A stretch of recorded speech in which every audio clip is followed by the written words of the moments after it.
Minsan may mga alaala na kahit gaano katagal na lumipas ay patuloy na bumabalik, tila mga bintana ng isang panahon na puno ng ligaya at pag-ibig.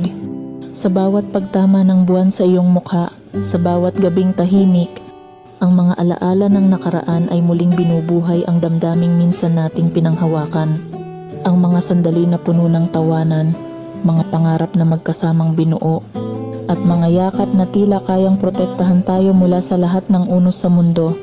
Lahat ng ito ay naging bahagi ng kwentong akala natin ay walang hanggan.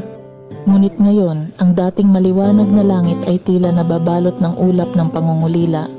Ang init ng iyong yakap at tamis ng iyong halik, na minsan ay nagbigay kulay sa bawat araw, ay biglang naglaho. Iniwan akong nagtatanong, may pagkakataon pa bang maibalik ang dating tayo? O ito na nga ba ang katotohanan? Na ang ating kwento ay isang bahagi na lamang ng isang mundong hindi na natin maaaring balikan? Habang pinipilit kong alamin kung paano maaabot muli ang mga nawalang bituin, naiwan akong nangangarap at umaasa na sana balang araw ang ating mga nakaraan ay muling mabuhay kahit sa isang saglit lamang.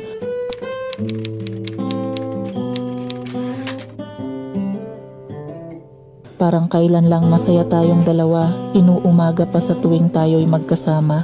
Sa ilalim ng buwan, nakahiga at nakatingala, sabay minamasdan sa itaas ang mga tala. Naaalala ko noon, tinatangkilik natin palagi ang mapayapa at napakatahimik na gabi, na tayong dalaway abot langit ang ngiti, habang magkahawak kamay, magkatabi.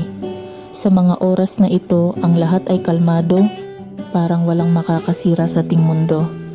Sa ting sandali na ginawa lang perpekto, dahil sa pag-ibig na nasa ating mga puso, parang kailan lang nandyan ka't malapit. Ika'y nakakausap, nayayakap ng mahigpit, nakahigat minamasdan lang ang langit sa ilalim ng mga ulap sa ating daigdig. Noon sabay nating binubulong ang lahat, ang mga hiling natin pati mga pangarap. Tayo lang lagi sa isa't isa ang bumubuhat, ang nakakarinig at nakakaalam ng hirap. O kay tamis ng naging bawat nating saglit sa ating mga sandali na hindi naman pilit. Gumaganda ang kulay ng buong paligid, ito ang pakiramdam na walang kapalit. Gaano man katagal, di mawala sa isipan ang ating mga alaala na napagsaluhan. Totoong nangungulila sa iyo noon pa man ang pusong ikaw ang siyang kailangan. Kailan makasama muli at mahahanap ang nawawala mong kinang at liwanag? May paraan pa ba para muling malasap ang init ng halik at higpit ng iyong yakap? Araw-araw sa isip ay laging tumatawid hanggang pagtulog sa aking panaginip. Ang dati-dati na punong-puno ng kilig, mahirap malimutan ang iyong pag-ibig. Ang ating mga kwento mula sa nakaraan, inakalang hanggang dulo walang hanggan. Pero ang lahat meron palang katapusan, na lubhang malabo ng madugtungan. Ngayon inaalam ano ba ang mga paraan upang maranasan sana at maramdaman muli ang mga araw tulad ng nagdaan, ang dati-dati na naglaho sa kasalukuyan.